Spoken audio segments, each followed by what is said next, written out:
João, o que eu falei? 12, né? Amém? Vou aqui. O irmãozinho aqui está decidindo ligar agora. Acho que eu vou achar aqui o versículo que eu quero que vocês leiam. Amém?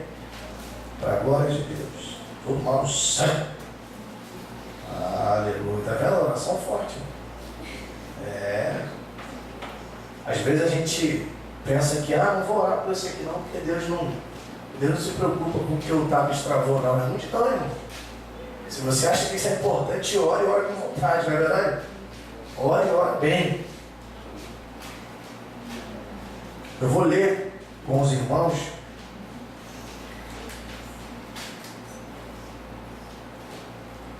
João 12.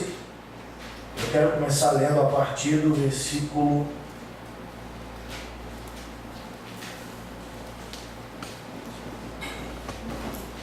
9, querido.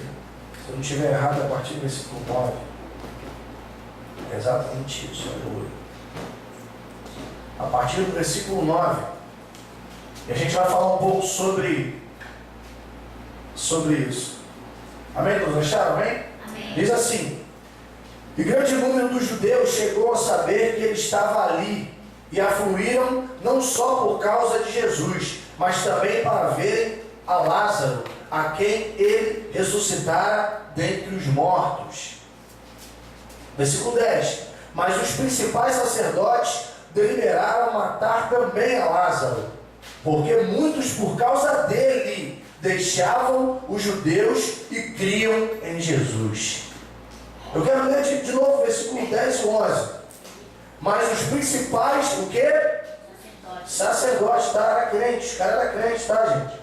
Mas os principais sacerdotes deliberaram matar também a quem? A Lázaro. Que olha, Lázaro já tinha morrido e ressuscitado, hein? Queriam matar de novo, tá? Porque muitos por causa dele deixavam os judeus e criam em Jesus. Feche seus olhos. Eu quero orar por mim, porque a palavra já é abençoada. Orar pelos teus ouvidos, em nome de Jesus. Muito obrigado, Espírito Santo, por essa palavra. Me usa nessa noite e que eu seja canal do teu fluir. E mais do que um canal de água limpa, Senhor. Abençoa também, Senhor, o ouvido de cada irmão aqui, que eles entendam exatamente o que vai vir do teu trono para eles. Que eles entendam que estão sendo treinados para uma hora estratégica, estão sendo preparados para um momento estratégico que o Senhor mesmo irá revelar para cada um deles. Muito obrigado, Senhor. Amém. Queridos, Jesus ele reúne, no primeiro lugar, no primeiro momento, 70 discípulos. Jesus primeiro reúne 70 homens. Depois ele olha e fala assim, não, é muita gente. E ele vai de 70, ele diminui para 12 homens. E acredite você que esses 12 homens que a gente olha, os 12 apóstolos do Cordeiro, hoje a gente tem apóstolos que são missionários pioneiros. O apóstolo é nada mais nada menos do que isso, um missionário pioneiro. Ou seja, se alguém tem um reconhecimento apostólico sobre a sua vida, ele precisa ser um missionário. Se ele é apóstolo e ele não faz missão, ele está em crise com o ministério dele. Ele precisa rever isso. Amém? Se você tem caneta e gosta de anotar, anota, irmão, porque isso é ouro para a tua vida. É o que Paulo era. Paulo era apóstolo e foi aquele que mais abriu igrejas, foi aquele que escreveu metade da Bíblia, basicamente, praticamente. Então, querido, o que eu quero dizer é o seguinte: esses 12 apóstolos que Jesus ele junta, eram homens que a gente olha para ele e fala assim, meu Deus, que privilégio esses homens tiveram. Que privilégio andar ao lado do Mestre. Que privilégio esses homens tiveram em estar ao lado de Jesus. Imagina, queridos, acordar com Jesus, tomar café com Jesus, almoçar com Jesus, andar por horas, porque basicamente andavam de barco e a pé, andavam com Jesus e ouviam os ensinamentos direto de Jesus. A palavra vinha sem fermento, a palavra vinha reta, ela vinha sem acréscimo de nada. O próprio mestre, aquele que tinha a revelação de Deus, a palavra diz que Jesus, ele tinha nele todo o poder, toda a honra e toda a glória. O que a palavra diz? Porque dele, por ele e para ele. Então, querido, entenda uma coisa: o que Deus fez, Jesus também pode fazer. Aleluia.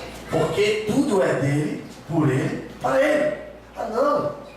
Eles são um em propósito. E esse Jesus, ele junta esses 12 homens. 12 homens que a gente olha para esses homens, como eu acabei de falar, e você pensa assim, meu Deus, pastor, esses caras tiveram um privilégio. E eu queria dizer para você que esses homens eram homens muito abençoados, amém? Amém. Homens privilegiados, amém? Amém. Homens que no tempo deles viveram coisas que outros homens que não estavam com Jesus jamais poderiam viver.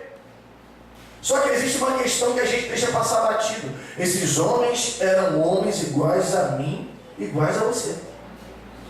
Eram homens que tinham fraquezas, como eu tenho, como você tem.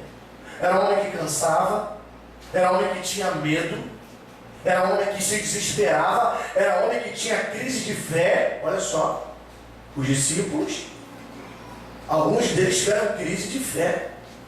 E um deles, inclusive, chegou a negar o conhecimento e esse acompanhamento com Jesus. Não conheço Jesus. Todos estão entendendo também? Amém. Existia um homem, e eu acho esse cara um dos mais injustiçados na palavra de Deus, chamado Tomé. Todo mundo conhece Tomé? Quando os pregadores vão pregar, pregador e Tomé, né? Tomé, homem de pouca fé, né? Na verdade, incrédulo. Não seja incrédulo, Tomé, seja crente. Mas a grande verdade é que Tomé, ele estava numa situação como muitos crentes estão hoje. Tomé, o diferencial de Tomé foi que ele teve coragem. Entenda bem isso, querido. Depois você vai lá e leia. Porque aqui também nessa passagem fala sobre Tomé. Ele teve coragem de assumir a crise que ele estava passando. Esse é o grande problema. Muitos de nós não têm coragem de assumir a crise que passa. Tomé, ele preferiu chegar perante aos 11 apóstolos e falar assim, olha, vocês creem. Legal, a Bíblia não fala isso, mas acredito que Tomé falou isso. Ó, muita gente aqui também não crê, mas está no bolo. E está no bolo falando que crê, mas eu tenho coragem de falar que eu não creio.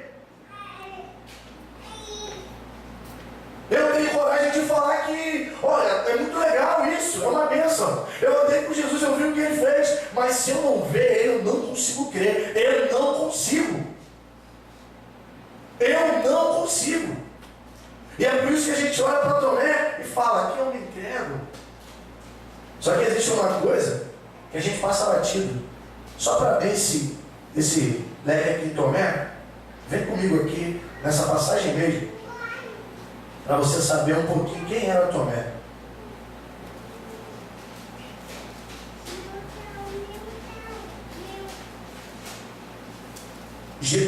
João capítulo 12.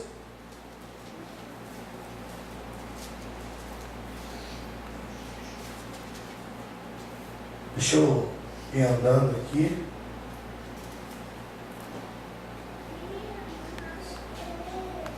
Eu não sei se eu vou encontrar agora. Eu não vou procurar para não perder tempo. Mas lá na frente fala que Tomé, né, os discípulos tinham medo de que matassem Jesus. Sabe o que acontece, querido? Os discípulos andavam com Jesus. Imagina você andar com o mestre, vendo ele fazer milagre, vendo ele botar mudo para falar, vendo ele fazer cego enxergar, vendo ele fazer coxo andar, vendo ele fazer mulher do fluxo sanguíneo estancar o sangue.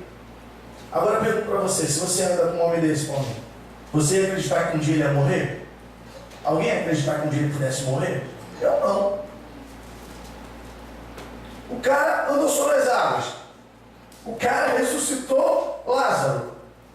A impressão que os discípulos tinham era assim, esse cara nunca vai morrer. Ele está falando que vai morrer, mas ele não vai morrer, não ruim. Ele é imortal. Ele é imortal. Os milagres que ele faz, só que Jesus, a todo momento, preparava os discípulos. Olha, eu vou morrer. Olha, eu vou para Jerusalém. Olha, vou ser crucificado. Olha, os discípulos, não, Senhor, não. Chega um momento, está aqui, no versículo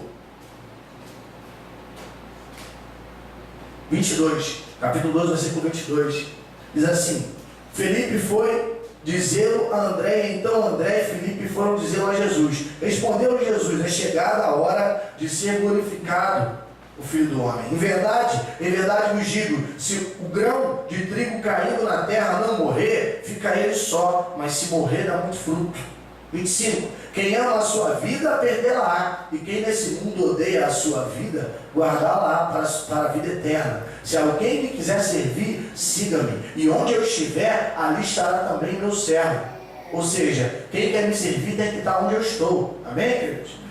Alguém me servir, e se alguém me servir, o Pai o honrará. Aí aqui no 27 ele diz assim, Jesus falando, agora minha alma está perturbada, e que direi eu? Pai, salva-me dessa hora, mas para isto vim a esta hora. Pai, glorifica o teu nome. Veio então do céu essa voz, já tenho glorificado, e outra vez glorificarei. 29. A multidão, pois, que ali estava, e que ouvira, dizia ter havido um trovão. Outros diziam, um anjo me falou. Respondeu Jesus, não veio essa voz por minha causa, mas por causa de vós. Agora é o juízo desse mundo. Agora será expulso o príncipe desse mundo. E eu, quando for levantado da terra, todos atrairei a mim. Isso dizia, significando de que modo havia de morrer. Respondeu-lhe a multidão, nós temos ouvido da lei que o Cristo permanece para sempre. E como dizes tu, importa que o Filho do Homem seja levantado? Quem é esse Filho do Homem? Eu vou parar por aqui, porque eu não quero ler muito. Jesus estava preparando toda a hora, querido, tudo aquilo que ele havia de viver. Mas a grande questão, como eu falei para vocês, é que os discípulos dele eram homens iguais a mim, igual a você. Tomé era um deles. Eu posso falar de Pedro, que teve também crise de fé. Eu não conheço. Eu posso falar dos filhos de Zebedeu. Certa vez chegaram, olha só, entre os discípulos de Jesus, tinha gente que tinha crise de poder. Ele queria estar numa patente mais alta. Ele queria estar numa situação mais alta. Certa vez, dois irmãos chegam a Jesus e falam assim, Jesus, vem cá. O senhor tem como pedir a Deus para quando chegar lá no céu, colocar eu de um lado e o meu irmão do outro? Discípulo de Jesus. Discípulo de Jesus. E às vezes você olha e fala, Senhor, eu sou o pior. Discípulo de Jesus. Estava lá com ele, viu tudo que ele fez. E Jesus fala com ele e fala assim, rapaz, isso aí não sou eu que resolvo. Jesus, na humildade que ele tinha, fala assim, isso aí não sou eu que resolvo. Isso aí quem sabe é Deus. Quem sabe é o Pai. Não sou eu que defino isso. E outros discípulos, aí você vê que a Bíblia fala de 3 discípulos que eram mais chegados a Jesus, que era quem? As criancinhas sabem de cor, né? Pedro, Tiago e João. E aí desses 3, tinha um que era aquele que era o apóstolo amado, que era João, que foi o mesmo João que teve a revelação da ilha de Patmos, teve a revelação do Apocalipse, e teve a revelação de como seria no fim. É o mesmo João de quando Jesus está lá crucificado na cruz, ele olha para esse João e fala assim, João, agora Maria é tua mãe, cuida dela. Maria agora é tua mãe, cuida dela. Será que Jesus faria isso com qualquer outro discípulo? Fala para o irmão, será que ele faria? Será que ele faria isso com um discípulo que ele não tivesse intimidade? Será que ele faria isso com um discípulo que ele não tivesse... E eram homens iguais a mim, igual a você. Vamos andando. A gente precisa, querido, saber o porquê. Aí você fala assim, pastor, tudo bem, o que tem tudo isso a ver que o senhor está falando com o versículo que a gente leu, nos versículos 9 até o 11? E grande número dos judeus chegou a saber que ele estava ali e fluíram, não só por causa de Jesus, mas também para ver a Lázaro, a quem ele ressuscitara dentre os mortos. Mas os principais sacerdotes deliberaram matar também a Lázaro, porque muitos por causa dele deixavam os judeus e criam em quem? Em Jesus. Querido, entenda uma coisa, existia naquela multidão pessoas que seguiam a Jesus por vários motivos e de várias formas. A gente tem mania de olhar a igreja, né? Olhar de repente o templo físico e falar assim, é isso o que Deus quer. Não é isso? A gente olha a igreja e fala, é isso que Deus quer. E aí você vê uma multidão seguindo a Jesus.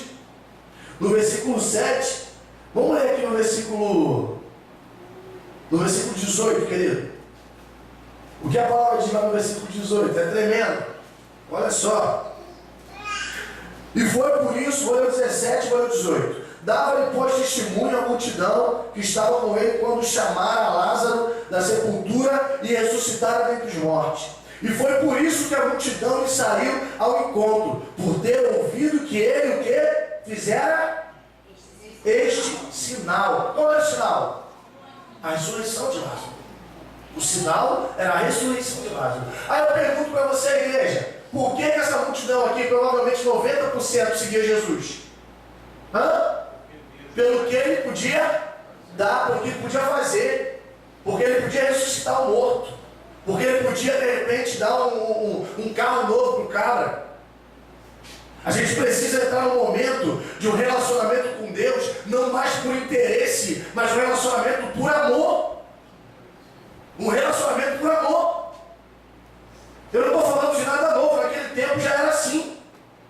Lá no início, se você for ler, você vai ver que os homens vieram para matar não só Jesus, vieram para matar Lázaro, coitado dele.